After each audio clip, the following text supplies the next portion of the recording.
What's up, everyone? Working on a scooter here. Came in the shop for a no start. Did a diagnostic. There is no spark. Check your kill switches. Customer brought this in. No start. Threw a new ignition coil on it. New CDI. Even went as far as the stator. But when it came into the shop, I checked this ignition switch here. And this ignition switch was really hard to move, to crank over. Supposed to push that way with your thumb, and it was really hard. It was stuck.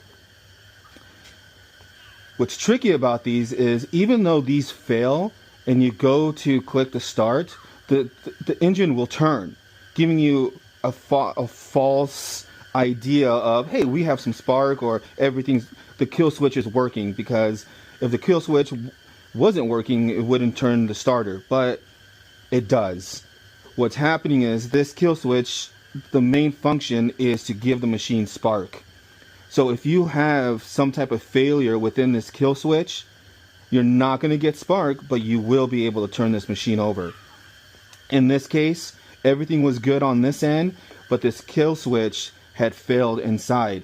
Behind this little plate here, you have some springs and a little ball, and that little ball came off on the back side of this and lodged itself on the side of this kill switch, so you couldn't really turn this all the way to the on position.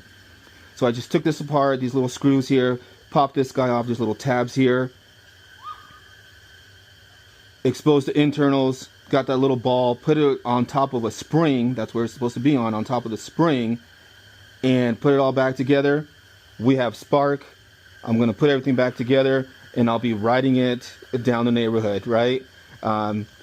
Stress testing, right, for the customer. All right. Again, just to recap, inspect your kill switches. All right.